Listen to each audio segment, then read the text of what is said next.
You hardly pick up a magazine or a paper today without being warned against the horrible menace of junk food.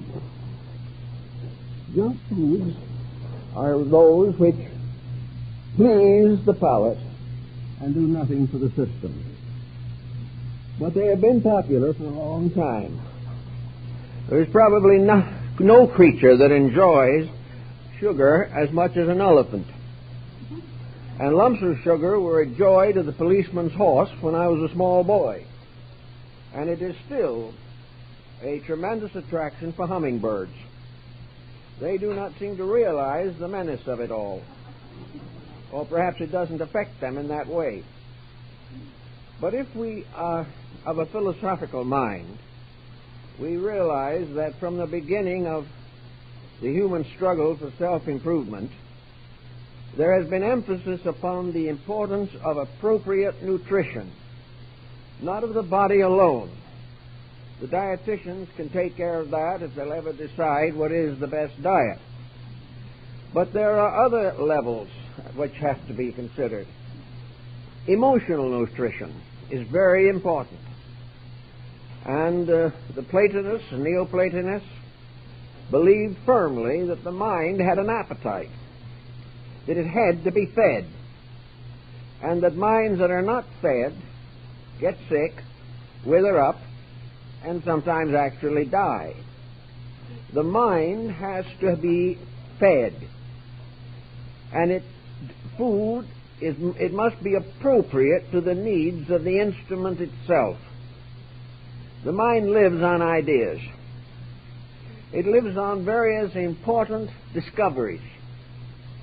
And it is provided for us in order that we may be able to solve problems, expand ideas, find various new outlets for creativity, and also to settle down to the gentle process of self-analysis for the redemption of our own natures. The mind is important. Some people do not believe in it at all. But most who are thoughtful realize that nature has never given us a faculty that we did not need.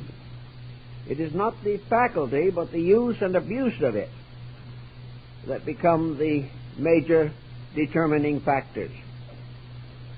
Now, what is the mind fed these days? Well, it is fed some news, which is more or less imaginary and highly commercialized and under political supervision. It is fed a variety of entertainments, most of which are not very entertaining as far as I'm concerned. It has a wonderful opportunity to enjoy sports. Well, sports are enjoyable. Many people like them. So the bleachers are usually well filled. Then there are other activities. We have people who like good music, which is feeding not only the mind but the emotions. But we must admit that the mind has a job. It cannot sit back and simply luxuriate. It is not something that we support for no good reason. The mind is here to help us to do things that we think are worthwhile. Now, man is a few days in this world. If he lasts 80, 90 years, he's done very well. But during this period of time, he has faculties to develop, experiences to accumulate and interpret, and new ideas to generate within himself. He has a job from the day he is born, because nature's primary intention is that he should leave this world a little better than he came into it. In order to make use of the faculties with which we are endowed, we have to consider the type of nutrition that we demand for them, and also realize that they are not here simply to be catered to. There are many lazy minds that simply wish to do nothing, or as little as possible. Among these are the ones who spend a fortune to have other people do their thinking for them. Well, that is just about as profitable as trying to find someone else to digest our dinner for us. It is only what we do for ourselves that becomes important. We are at the present time paying vast sums to people who are doing jobs we should be doing for ourselves. But we are not willing to learn how, and if we do know and become a little more financially adequate, we will not even use the knowledge we have. We will hire someone else to do it for us. Well, we cannot do any hiring on the level of the mind. It is true that we can listen and read and instruct ourselves on good literature. We can attend courses. We can study arts and sciences. These things we can do. But this is only the providing of the raw materials. These various assets are the shingles and the bricks and the cement. But each of us must build the house for himself. We have to take the knowledge that is circulating, assimilate it, understand it, and apply it to our own needs. If we would be more thoughtful in meeting our own needs, we would live a little longer at least and be happier while we're here. To waste mental energy is to deplete our resources and lower the standard of our essential living, not simply our material and physical environment. How are we going to go about this problem of nourishing the mind? Well, we can assume for a moment that it's just like the body. And if we were trying to get the physical body into the best possible condition, what might we do? Well, the Greeks would tell us, and mostly also Oriental peoples, that the first thing you have to do to keep a body healthy is keep it clean. And that's the same with the mind. In order to have a healthy mind, we must have a clean mind. We must have a mind that appreciates good things and naturally turns away from that which is defiling of its nature. So we have to clean out of the mind that which is likely to prove detrimental. We have to clean out of it things that are not worthy of the mind or of the human being who owns the mind. We have to keep our thinking upon a constructive, idealistic, and creative level. We must do the same thing that we do for the body, because the wrong type of mental material is smut, and that is something we cannot afford if we want a good mind.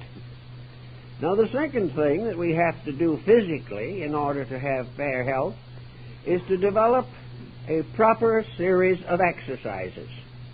The body must be kept as alert and active as conditions permit. The same is true with the mind. The mind must be used, and it must be used well. To use the mind is to strengthen it. To abuse it is to destroy it. So the use of the mind means that actually we should think every day. We should learn something every day. And the incidents that occur to us should be given mental consideration. New experiences must be thought through. And if possible, old problems must have new solutions. The mind must be busy acquiring and using knowledge.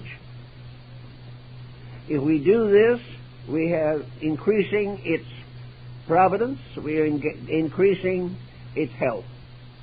Then we come to the third problem, and that is feeding it. The world in which we live is full of wonderful things. Every way we turn, we behold the wonders of nature and the achievements of human nature.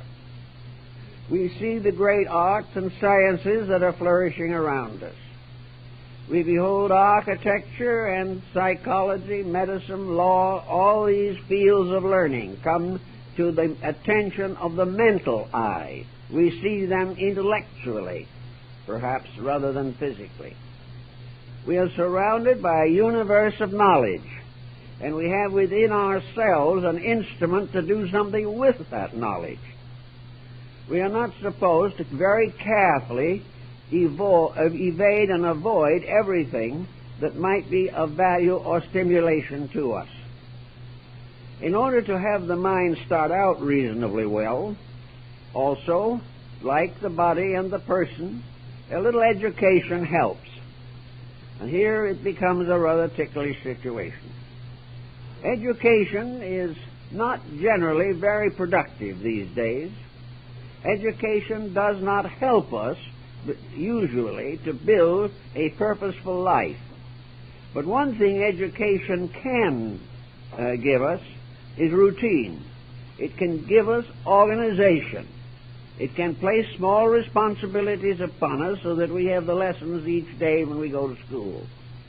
The purpose of education primarily is to order living and to cause the individual to accept with a certain amount of grace the fact that he has demands upon him that he must meet. Having learned to discipline the mind, the individual then uses it for his own purposes. Doctor I know told me it took 11 years to get his medical degree. He graduated with honors, and after he graduated, he went to the School of Human Life, and there he learned all he ever knew. He did not learn his medicine in the university. He got his certificate there, but he learned it in practice. Now, the same is true with our mental activity in general. It is not the product of education. The professor who tells us what to think is making a great mistake, and we are making a great mistake by letting him do it. What we want to know is how to think, how to discipline the mind, how to apply its instruments. Like a carpenter working with his tools, we want to know how to use the mind to improve the total life. With this thought basically in our consciousness, we then begin to ponder the wasting of time. We only have a certain number of years, and also only have a certain part of those years suitable to mental activity. We cannot be as active mentally as we would like to be in an economic condition such as the one in which we live. We have to fight against worries and fears and anxieties and doubts.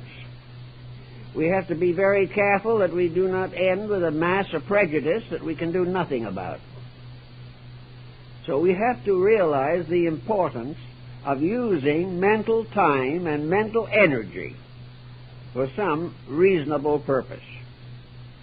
Today, looking around us, we observe that one of the problems of humanity is that prosperity undermines thinking. The more we have, the more we want to enjoy, and the less we want to think. We are now trying to create a world which is a complete lifetime of vacation. We want to do only what we want to do all the time.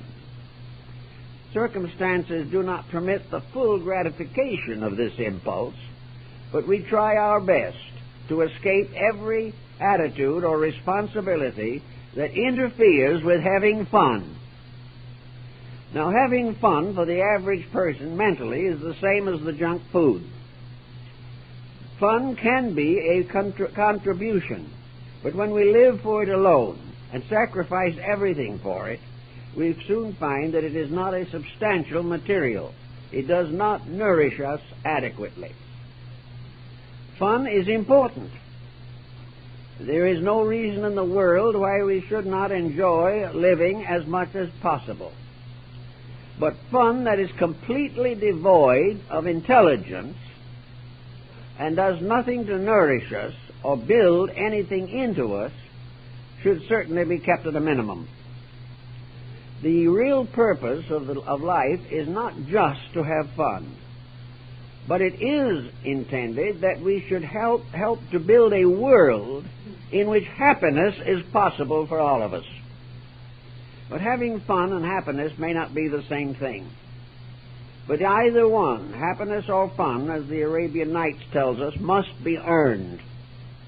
The individual must deserve happiness, or he will never experience it. He will get all kinds of false glamours, but they will fall apart and leave him as miserable as he was before. The mind, looking around, has to try to find a balance for living. We find in educating the mind, for instance, that it doesn't flourish on a mono diet. That's been tried also. There are also people of various religious aspirations who believe in extended fasts of the mind. In other words, don't think at all for long and extended time. Relax completely, make the mind a blank, and in that way overcome the tendency to worry about our own indolence. By not worrying about it, we think we dispose of it. It's the same thing with all forms of unfinished business. If we can get our minds off of them, we feel that it is a success. This is not a true fact, however. It is not that our minds should be worrying about them all the time, but that the mind should settle in quietly and solve worries as far as possible, so that they simply will not return. With a proper nutrition, we can achieve most of this end. Now, we have a whole world of possibilities to attack and work with. And each individual is a person in his own right. And there are, therefore, many different approaches to the proper use of the mind. The main point is that it should be used to build something. There are those to whom art or music are the most important things in the world. There are others who are completely involved in science. There are some that wish to improve memory and some who'd like to forget what they still remember.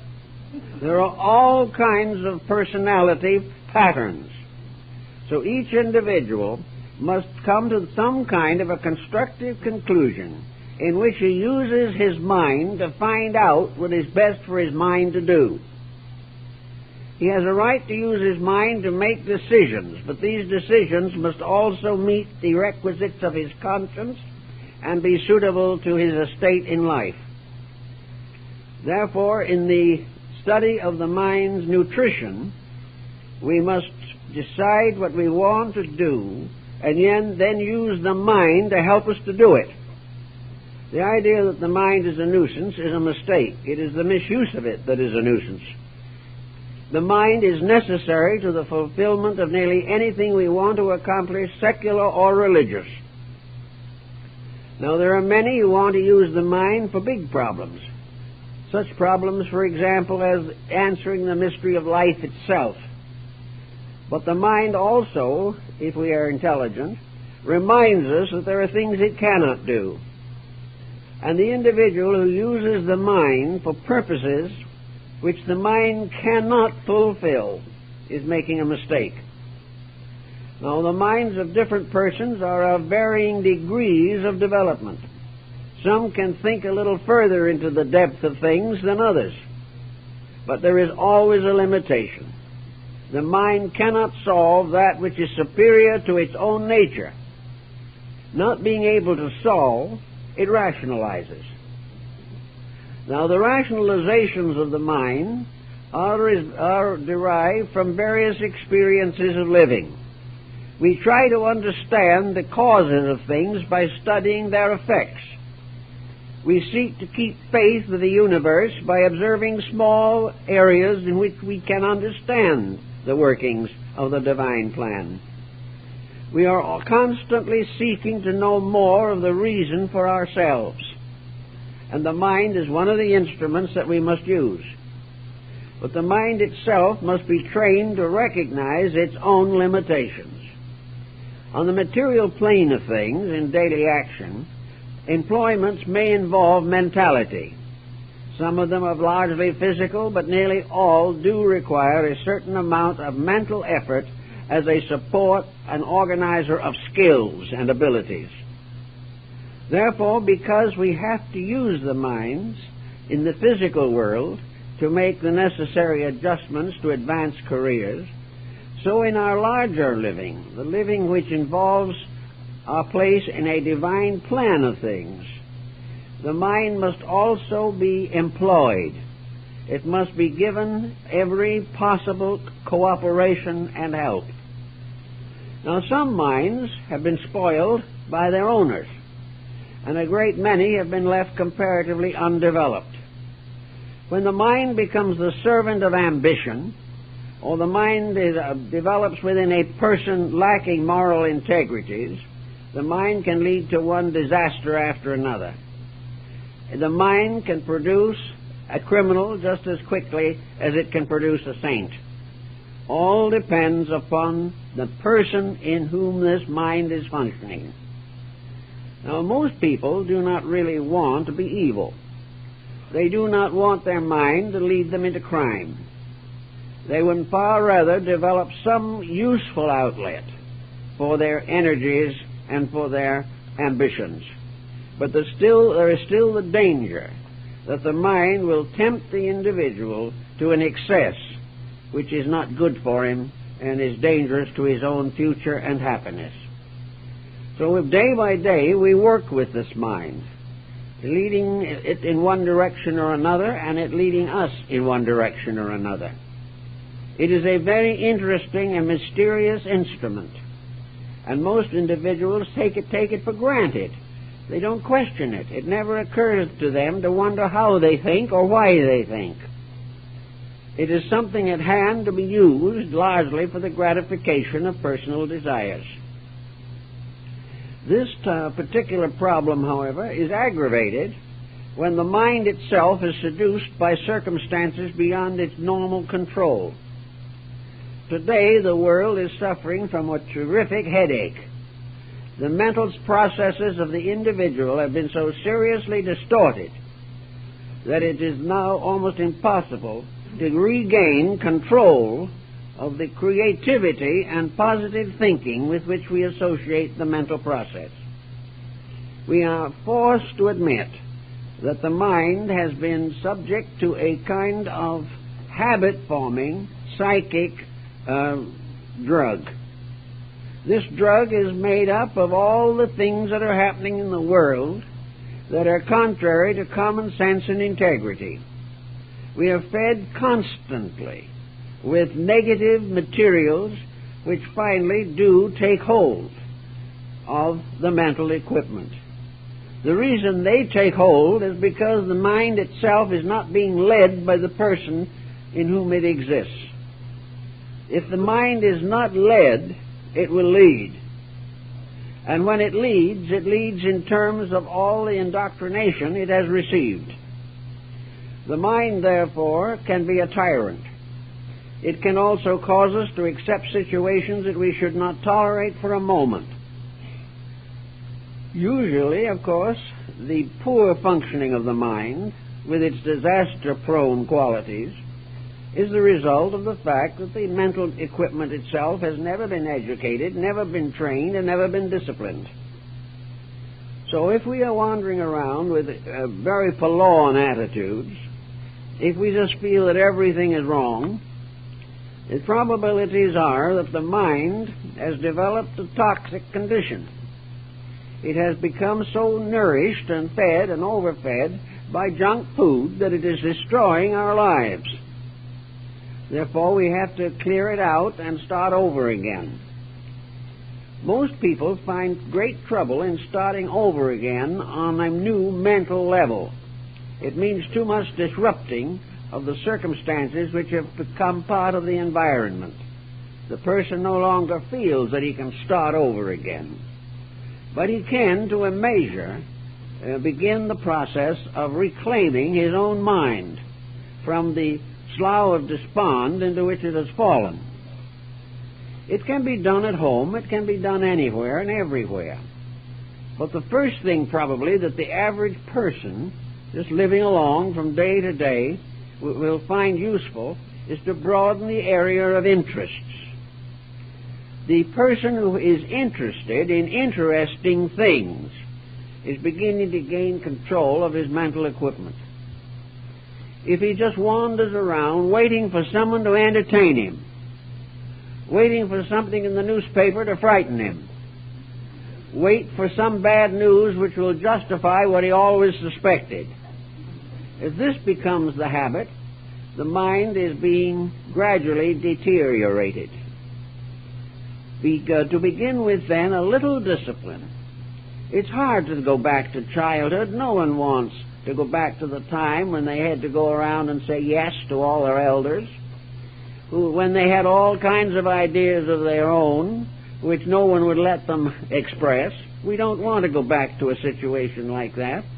But we have to begin sometimes with a new approach to a mind that may be a 10-year-old mind in a 50-year-old body. The mind that doesn't mature is the key to the real age of the individual. The physical body, of course, is subject to certain changes and ramifications and modifications with years. But the actual age of the person is determined by the maturity of his emotions and the integrity of his thinking. When these remain adolescent, age has no real meaning in terms of usefulness. And it is a really sad and tragic thing to imagine that persons can go from the cradle to the grave without growing.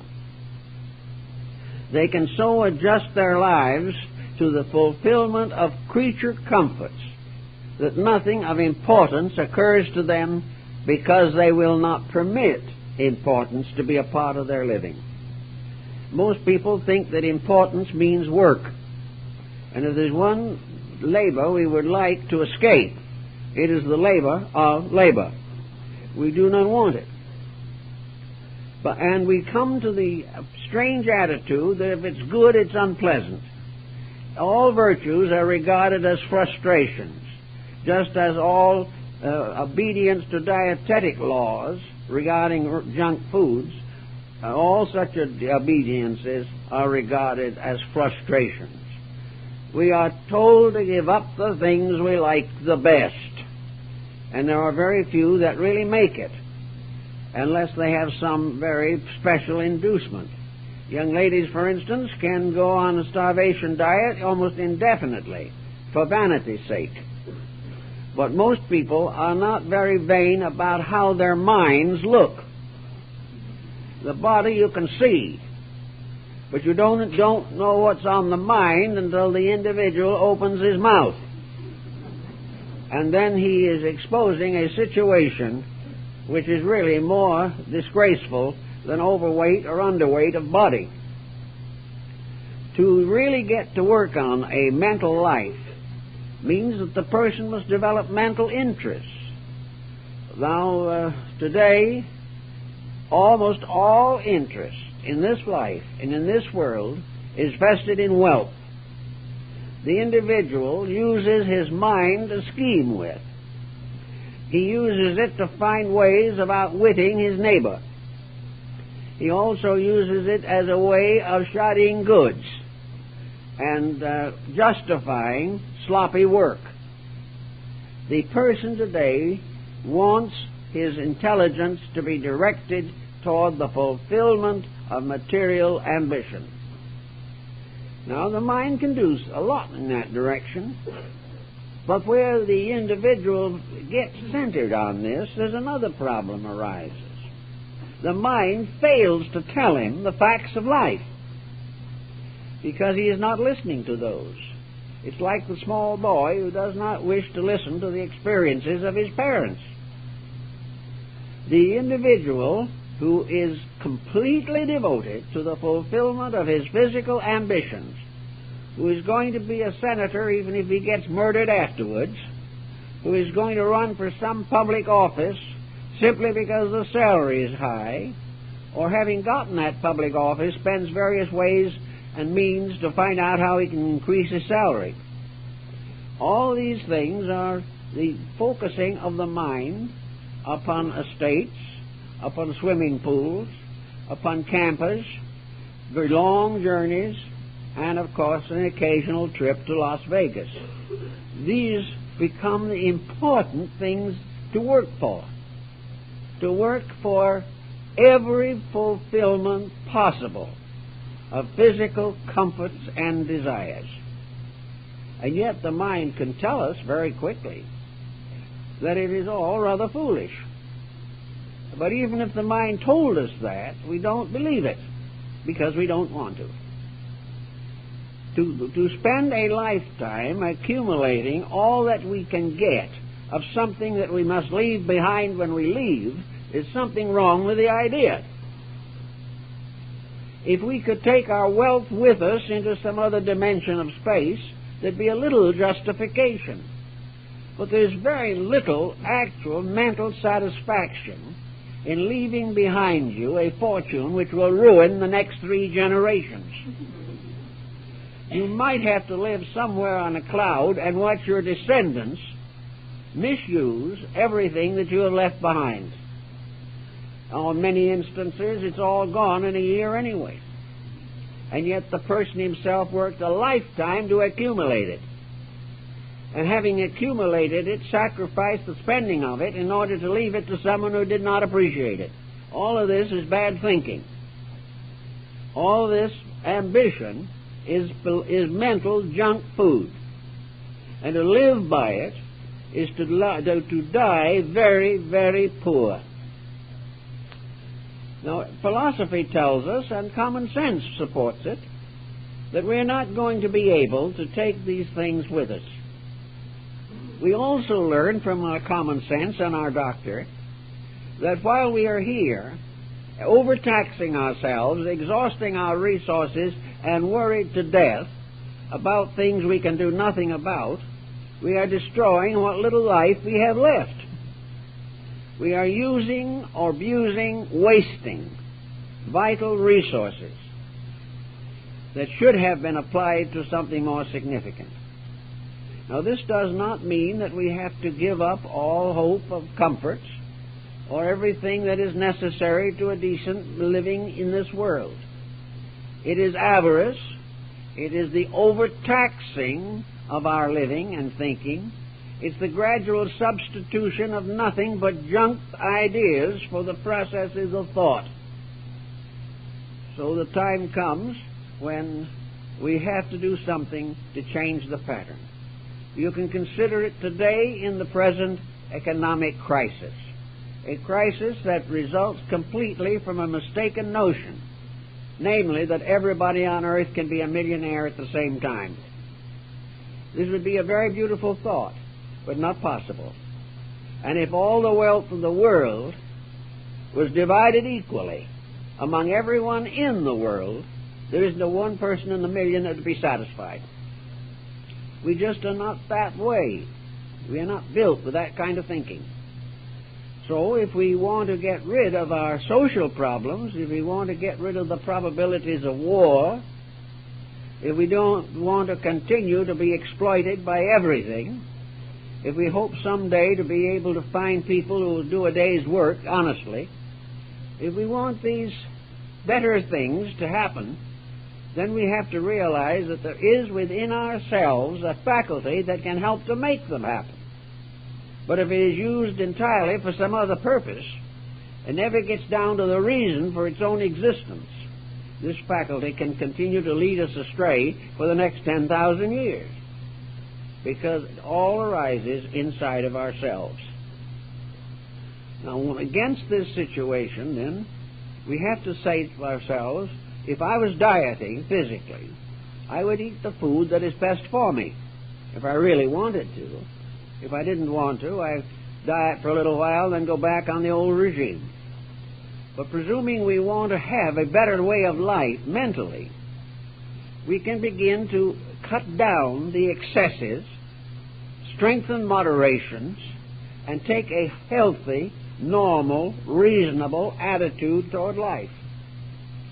Now, we may be overlooked a little by the more opulent if we do not join with them, but at the same time, it is far better for the person to have good health, a good home, happiness, a job that he likes, and all these things, than it is to go into this desperate, competitive effort to gain more than is proper or necessary.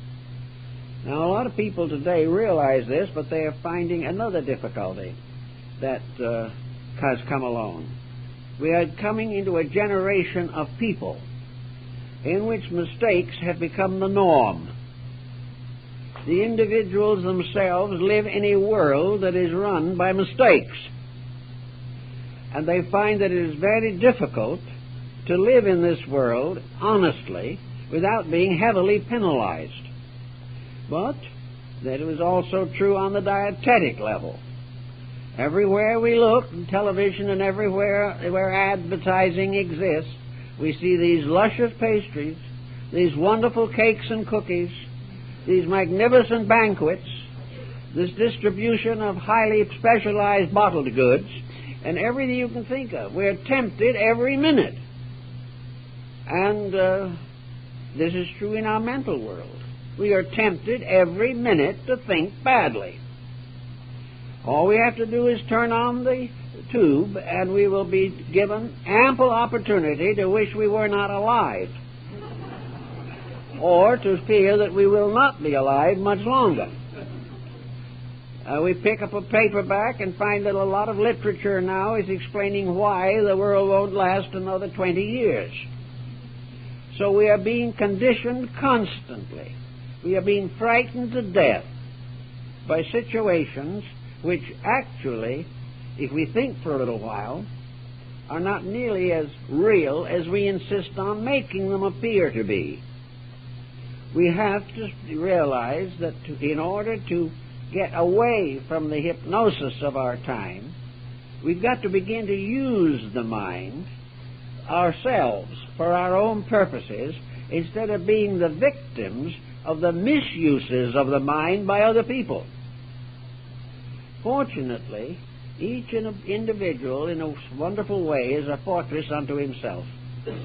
Each of us can live just about as well as we want to. We're going to have to sacrifice some things. If we want to be healthy physically, we've got to sacrifice a number of bad habits. If we want to be healthy emotionally, we have got to sacrifice a number of unfortunate and destructive emotional attitudes. If we want to be a truly intelligent human being, we must sacrifice attitudes and ideas and convictions and prejudices and opinions which are destroying our humanity and leaving us completely victim of the general problem of society.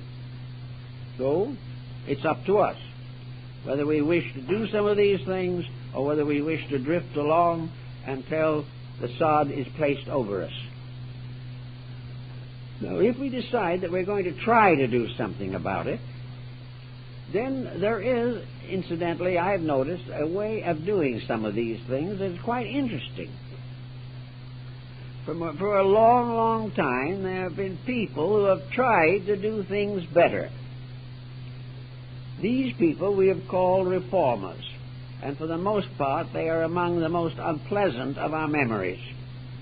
Very few people want to be reformed, but they would love to reform other people. That's taken for granted. But there have been experiments in society. There have been countries, there have been generations of people who tried to do it right. And for the most part, their efforts have been recognized and have been recorded. So one of the exercises of the mind of the average person is to investigate how average persons all over the world have thought and acted in order that they might live intelligently. There's been a great deal of that type of effort actually made. Now it is beginning to sneak into competition, too. There are a few folks now that are beginning to realize that you cannot expect to live securely if you abuse the privileges of life that you enjoy. We are also beginning to realize that the individual who is not interested in what he's doing really doesn't deserve to be paid for it. We find out that Albert Hubbard was correct when he noted that the average individual in the United States in his day, which was quite a while ago, was earning $100 a day. But in most instances, a part of that, sometimes 90% of it, had to be paid to someone to watch the man do what he was supposed to do. So we are paying out of our own earnings whatever is necessary to keep us in line, to help us to do it right, or to guard us against the tendency to abuse the privileges that we have. If we want to try to solve this situation a little bit in our own living, we can very often do a great deal to straighten out the problems of life. One, for example, is a very important one: amusement. Now, we have to have some of it. The individual who no longer enjoys anything in life has not been using his mind well either. It is quite right and proper for persons to enjoy themselves within reason, within a proper distribution of their available funds.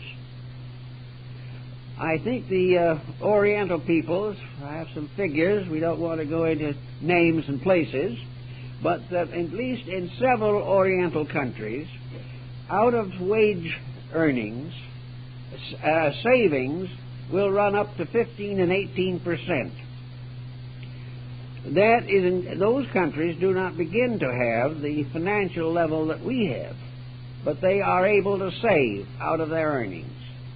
This country with the largest earning and the highest salaries in the world is not able to save 5%, because the moment it comes in the front door, it is spent. It is spent on everything you can think of. At the present time, this spending is affecting the banking system. It is endangering the Federal Reserve System. It is creating continuous unemployment. It is vitally affecting the quietude of the mind of practically every citizen. So, there comes the mind now.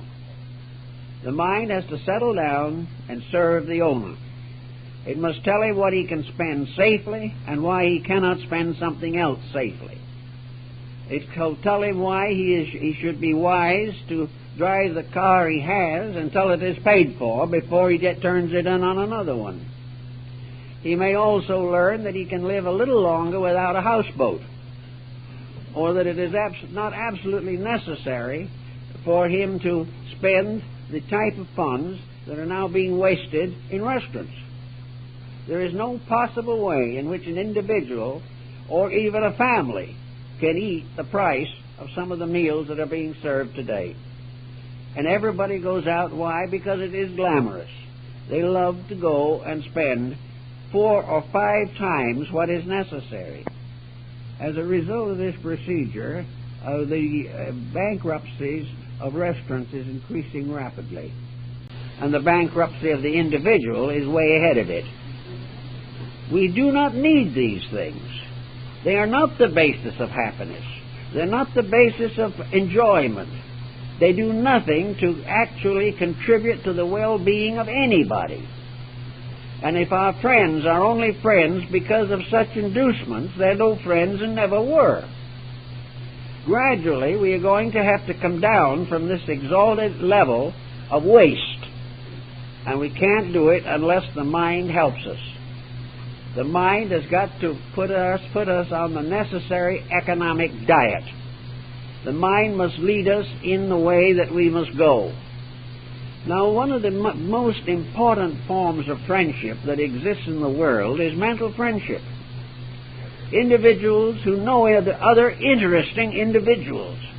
People who can get together and discuss interesting matters, who have hobbies and activities and problems that they find enjoyable, useful, and important. There should always be somewhere in friendship a constructive, useful, creative factor. Friendship should mean something. It should not be based upon vanity. It should not be based upon trying to climb socially. And it should not be based upon extravagance.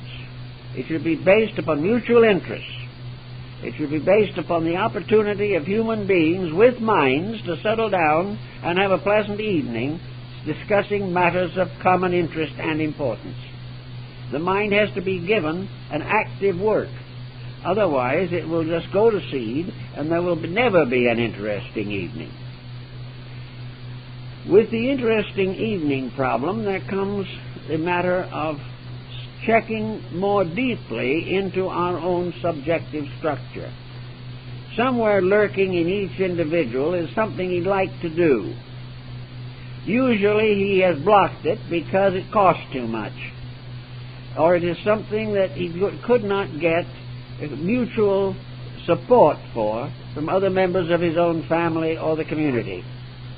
But each person has a potential of being interesting, a potential of trying to do something that would make life a little more valuable and useful.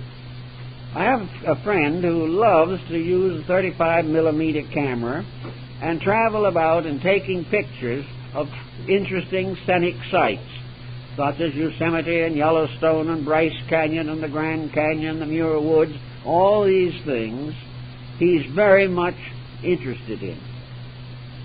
And of course, having taken a great number of these pictures, he likes to show them to other people.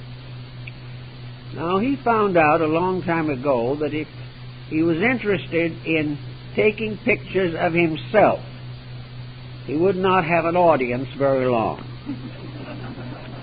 He found that if he was standing in front of the great Sherman tree so that nobody could see the tree, that the slide was not a favorite with the neighbors. That every picture in which he devoted his attention entirely to photographing his own family against an illustrious background, the pictures would have been far better had he not inserted himself into nearly all of them. He caught on to the idea that people were much more interested in seeing the things that interested him than they were in looking at him. So he changed his tactics. He used an entirely different philosophy of photography. He was very careful to avoid being in the pictures or having his relatives in the pictures. He took one or two with the family on purpose, but the rest, for entertainment reasons, were allowed to feature the realities that he saw. Instantly, the pattern changed. He was a member of several groups, including a couple of luncheon clubs, and in the course of a few months, he was one of the most popular guests for club activities, church activities, and neighborhood activities. People loved the pictures. And he had gained a very enviable reputation by getting out of the film himself. It was a novelty for all concerned, and they came back and enjoyed it. Now, this is the type of experience we have to gradually learn, to think things through and find out what will make it better. And nearly always we find it gets better to the degree that we are less obvious. The individual who is constantly trying to focus on himself seldom has many friends or can keep them, and is not popular. In order to really gain intelligent friendships, we must be doing interesting things. We cannot become a friend simply by existing. We must have some reason why other people want to know us better. And they want to know us better because we are doing interesting things. Now, in the older group of people, in the retirement group, we have exactly the same problem. After the business world is through with us and has gotten practically all there is of us anyway, the problem then comes, what do we do? So the individual looks forward to retirement until it comes, and then he proceeds to slowly die of boredom. He suddenly discovers he has nothing in the world to live for. In other words, he was merely a person who was on a certain monodiet, his job. His job he used to fill a life, but no job can ever fill a life. Even the most useful and constructive job cannot take the place of some thinking, some planning, some building for a personal future. So that the mind is the one that we have to live with when we retire from the tensions and stress of business living. We have to live with our own thoughts. And when we start to live with our own thoughts, they ought to be important thoughts. They should bring us memories of things that were meaningful, things that we are glad to remember. When our thoughts only remind us of our misfortunes or remind us of the mistakes we have made, then it's probably too late to correct them, at least in this embodiment. The main problem is that to have a good mind to live with, when we do not have other things to live with, we must begin training it early. We must make it a valuable, useful, interesting mind. And in so doing, we have a good chance, a good share of thinking with the future. I remember in London, in the Officers' Club, I spent several afternoons with Sir Francis Younghusband, the British officer who was a so-called conqueror of Tibet. As a conqueror of Tibet, he said himself he wasn't much of a success, actually. He was, however, able to lead an expedition across the Himalayan mountains, through the glaciers and everything else, and occupy a country without the loss of a single man. This was considered rather an unusual achievement on a military foundation and got him a knighthood. But actually, as an elderly man, retired, with a frock coat that was a little green instead of black, it was sort of shined down, and with the kind of plebeian look of a man that was belonged in some British foreign agency, Sir Francis, as he was well known and loved, spent some very interesting hours with me. He was just full of interesting things to think about. He was full of places he had been, he was full of people he had met, he had full of ideas that he had seen, and among other things he found out that having conquered Tibet, he thought he'd better study a little Tibetan philosophy, and for all intents and purposes he became a Tibetan Buddhist. But anyway, he was having a wonderful time. There wasn't a dull moment in his life. Now, it's true that everyone can't lead an expedition into Tibet, even a small one. And at present time probably can't lead himself in. But there are other interesting things he can do. All down through life there are interesting things. I remember my esteemed grandmother. She had more interesting things to talk about. She was able to describe and discuss things. She was a social success to the day of her death. And yet she seldom, if ever, talked about herself. One thing she learned early in life was that nobody cared about her troubles. And very often, people, trying to gossip with her. And she was about as difficult to gossip with as anything you ever saw. When the gossiping session was over, the visitor left having learned nothing. And grandmother knew their whole lives. But I never heard her repeat a story to anyone else.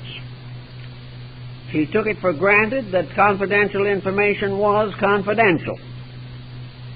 And she didn't need it. Because when people came in, she had so many things to talk about that it was not necessary to fall back upon small talk. And the whole life of modern man is built largely on small talk. An individual spends the whole evening discussing the relative value of two tennis rackets.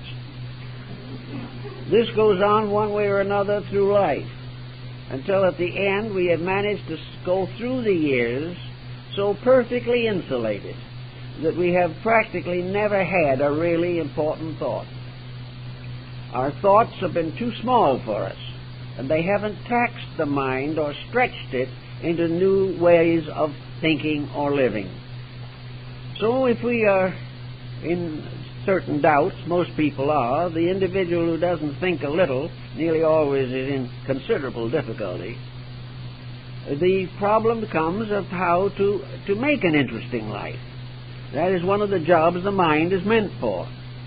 It is intended to help us to live from the cradle to the grave without one moment of boredom. And if we are bored all the time, there's something wrong with our own thinking.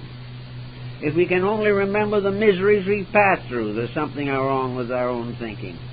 If we can only remember the people who injured us, the same is true.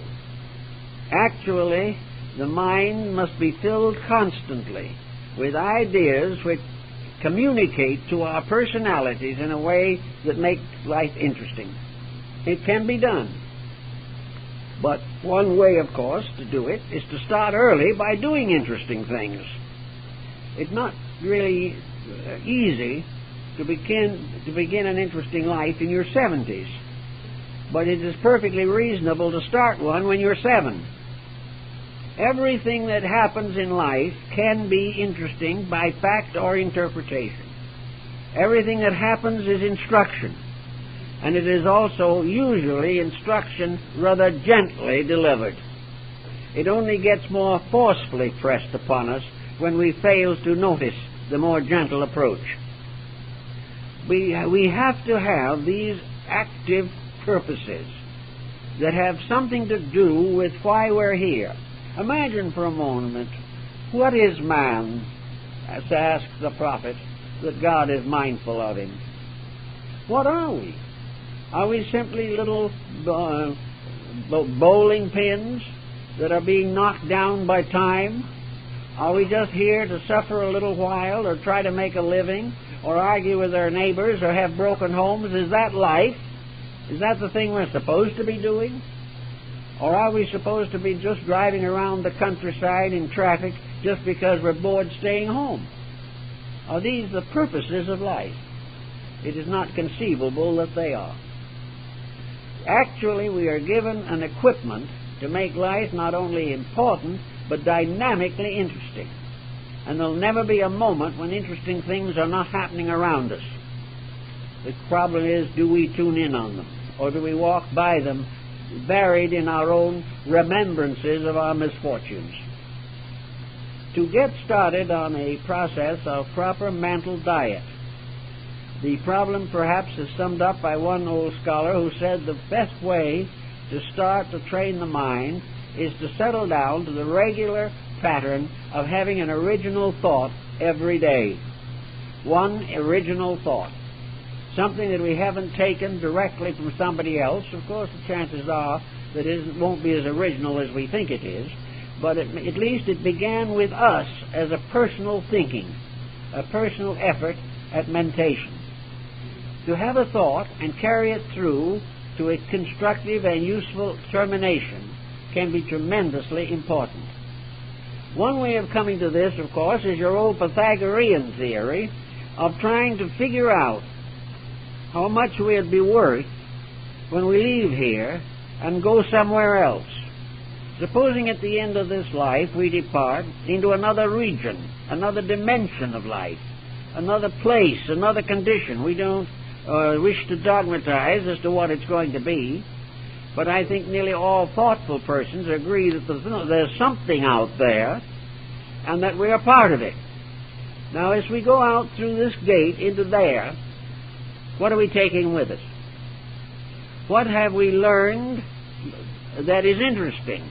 If we make a little trip around the world, or if we go to the south of France for 2 weeks, we come back and talk about it for a long while. But when we leave here, this world, what do we take with us? What kind of memories do we have? What have we learned by the experience of living here? What has living here meant to us, other than as a continual boredom and a paycheck? We have to take something with us that we didn't bring, or our life has been a complete failure. We brought with us a capacity to grow. If we don't use this capacity, we have failed. We brought with us minds capable of thinking. If we haven't thought, and our thoughts have not been worth remembering, then again, we have missed the reason for our own purpose here. We have come into the world with very few faults that are known, but with infinite capacity for good or bad according to the way we develop and maintain inclinations and attitudes. So we can assume that we came in comparatively innocent and hopelessly ignorant. And we do not want to leave comparatively vice-ridden and hopelessly ignorant. We want to have something to show for this life that means something beyond this life. Something that we cannot estimate in terms of an estate or a swimming pool. Something that has resulted in growth. There are many things that bring growth.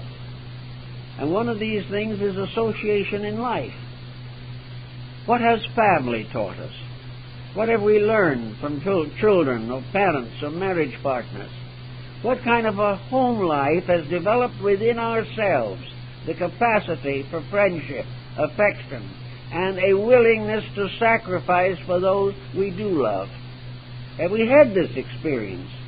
And looking back, are we really glad we had it? Although at the moment it occurred, perhaps it was considered to be an interruption to a larger purpose. What have we learned day by day that we can take with us and which will result in us being bigger people? If we are not somewhat improved, then actually nature has wasted time. Nature has given us a body, a mind, a heart, a soul, and has vested the spirit of man in an appropriate vehicle. It has given us a beautiful world into which we live and which we continually attempt to destroy. It has given us infinite opportunity to learn, to know, to think, to wonder, to dream, to hope. And most people do very little with these things.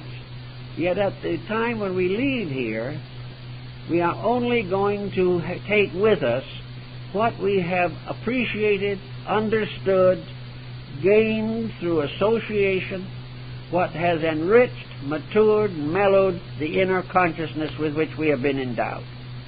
We have to take with us a new sense of value, a larger sense of honesty, a more justified integrity. We have to take with us a greater love of beauty, a greater respect for life, a greater insight into the infinite diversity of life. All these things are growth. We do not have to be in the world in order to appreciate the world. But if we have lived in it and take the appreciation with us, that lives with us long after the world has faded away.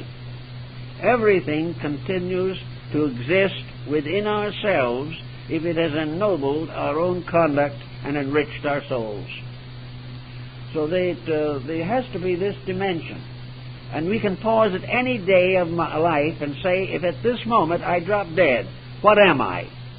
What have I done to justify being alive? What have I done to accomplish the unfoldment of my own internal resources? Now, many people feel that it would have to be something very big in order to really justify solid reflection. But that is not true at all. The big things of life remain in the universe. The small things are our peculiar duties.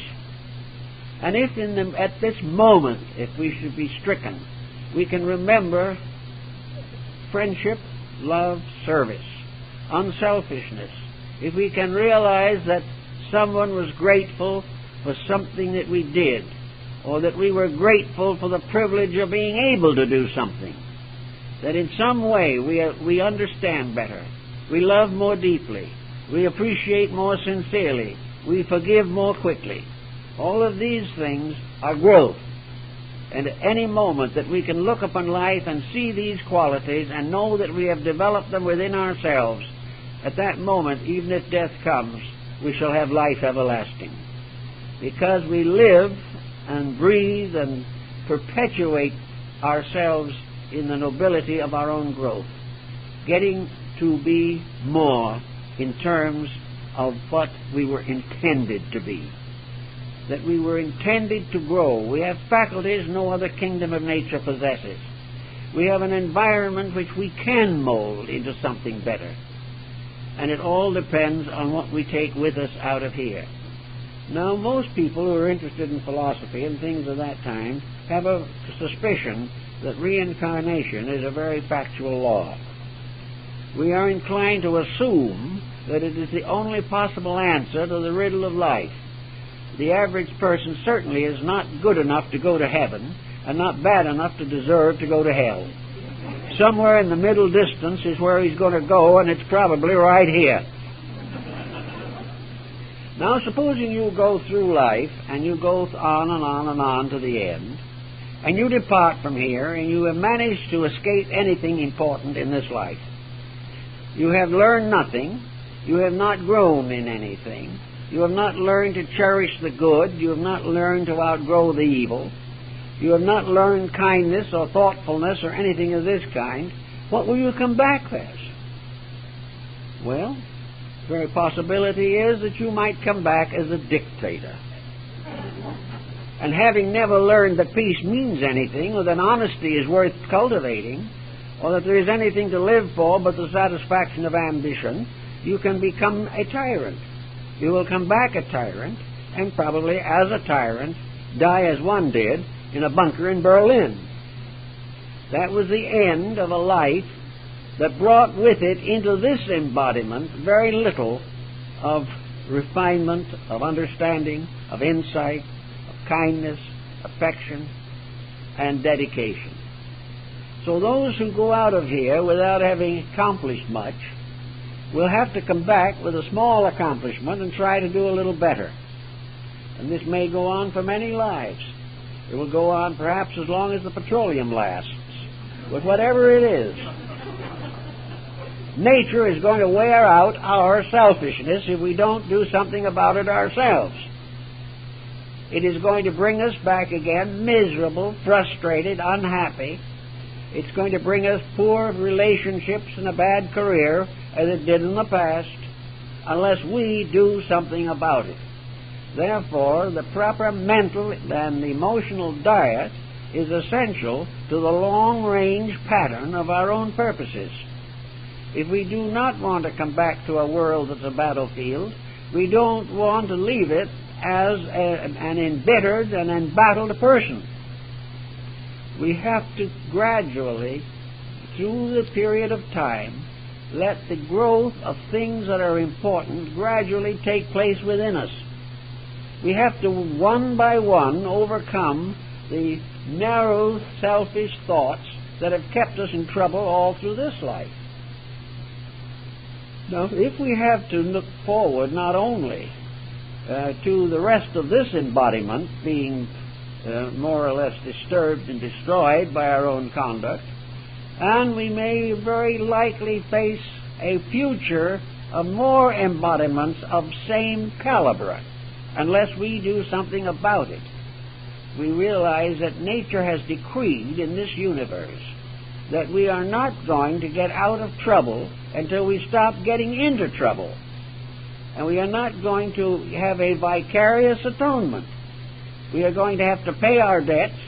We are going to have to learn what living means, and that the real purpose of living is to grow in a friendly, gentle, and Christian-like manner. And in order to have this realization, we use the mind. Now, to say the mind is no use to us, of course, is a mistake. It is of great use to us.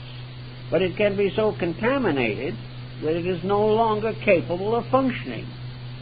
Actually, we notice, and have noticed, as Margaret Mead did, the integrity of the uncivilized.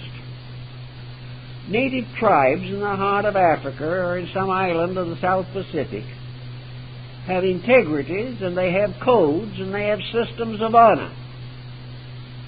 And they do not violate these things. And they have lived pretty good lives until exploiters from other cultures come in and take over. Then all these integrities gradually fade away. The same was true of the Aboriginal people of this continent. That practically all of your American Indian tribes had codes of integrity that were lived and dedicated to the tribal good. The Indian learned from infancy that his first obligation was to his tribe. It was his duty to protect the society to which he belonged.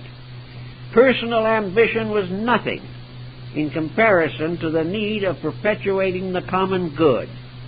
Anyone who does not perpetuate the common good is like the man sitting on the branch of a tree and cutting off the branch between himself and the tree. The Iroquois League, the American Iroquois Indian tribal concept was very simple. You live to protect the weak. You live to guard the truth. You live to work for the good of the group. And if necessary, you live to die for the group. Personal selfishness would have destroyed every tribe before it was large enough to have a teepee. It was only because of complete unity that these tribal peoples wandering about on the great continent of America in old times lived their lives, gained their arts and sciences, and became part of the old way of life which the Indian still cherishes in memory. The Indian chief Seattle gave his country to the people who had taken over. The white people had taken his land, and he reminded them that they had taken sacred ground, that they had taken a land that had been loved and served and guarded for hundreds of years by his people, and that their spirits still guard the mountains and the forests and the rivers and the lakes, and that he is turning over to the white people a beautiful land, unspoiled and unruined, a land where peace and security were possible, a land which was truly a garden that these Indians had guarded for years, for generations.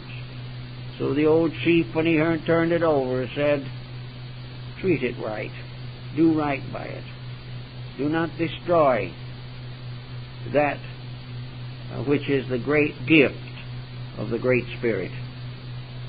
How many of us today are really mindful of this? Yet this old Indian had more thinking in his head than most of the successful people we know.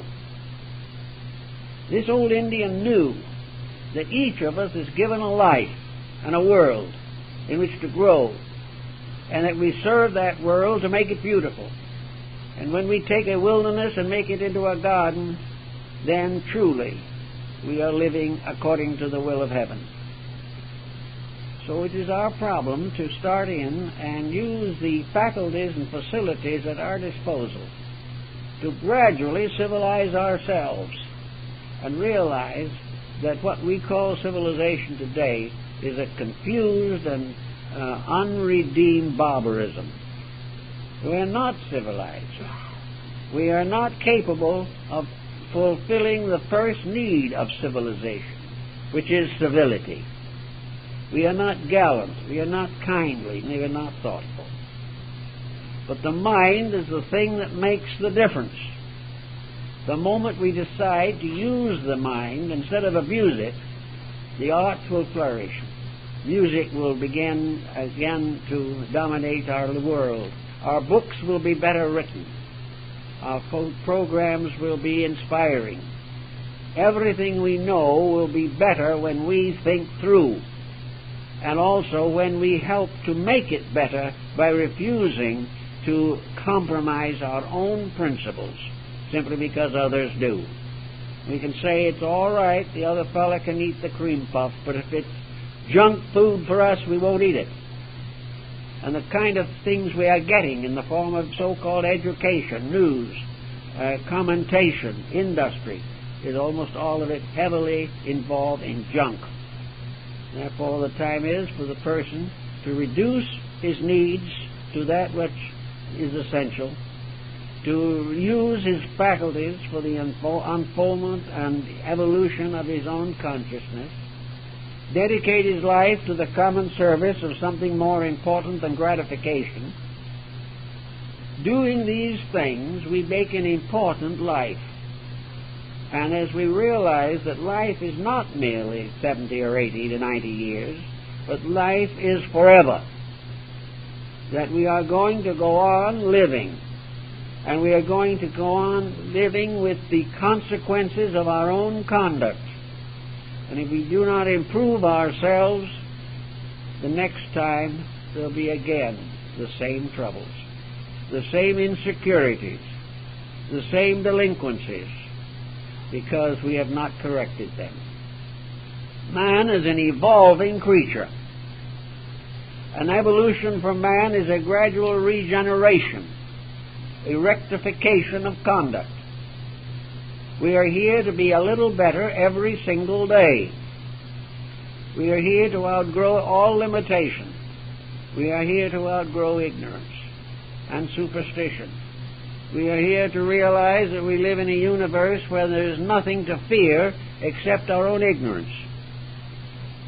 When we gradually get around to some of these ideas, which may sound as though they're a little overworked at the moment, we will gradually learn that out of a tremendous effort, we can make a little progress.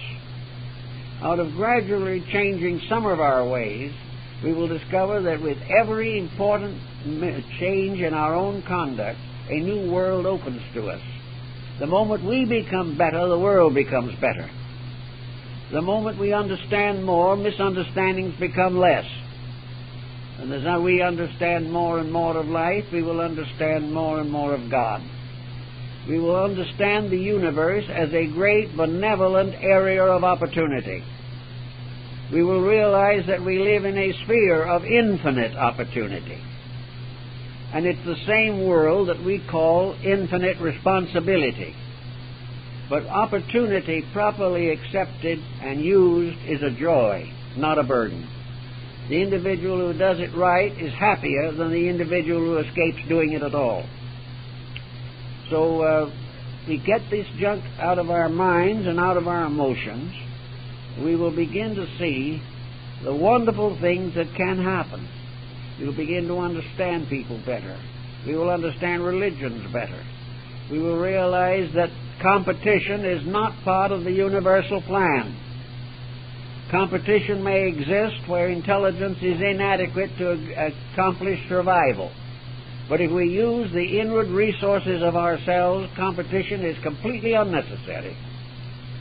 And out of an unfolding and enriching cooperation, we can all build together for the security of man and the glory of God.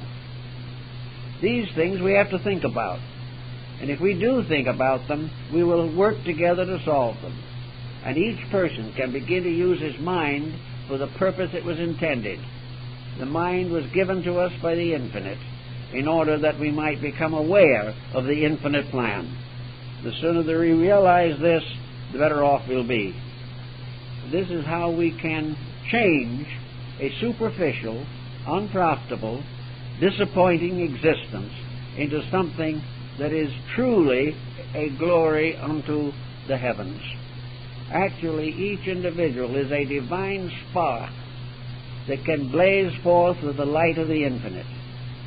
And it's only by gradually disciplining and rectifying ourselves that the divine in us can be released for the service of all that lives. And there is in all of us a divine principle.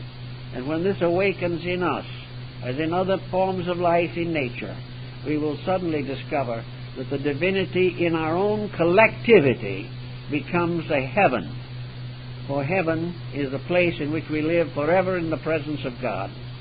And we do that right here when we live forever in the presence of the divine in ourselves and in those around us. There is a job that needs doing. There is a challenge that is greater than any competitive challenge. There is an achievement greater than any conquest that we can possibly have on a material level. So altogether, discipline is a proper nutrition for us. We must take in the proper nutrition of understanding and realizing our own place in the plan of things. And by properly nourishing the mind with great thoughts, noble incentives, through the study of great works, through the understanding of the scriptural revelations of mankind, and from the labors of the folk farmer, the artist, the artisan, the carpenter, all uniting effort for the glory of eternal truth, we can then discover the real reason for our existence. And it will be very timely for us to discover it this time, instead of waiting for some unborn incarnation to catch up with the things we should be doing today. So let's get on the right mental diet as soon as we can and find that it is actually the most happy and desirable of all levels of nutrition. A good mental life is the source of greater happiness than we can find in almost any other direction. That's the way it looks. Thank you very much.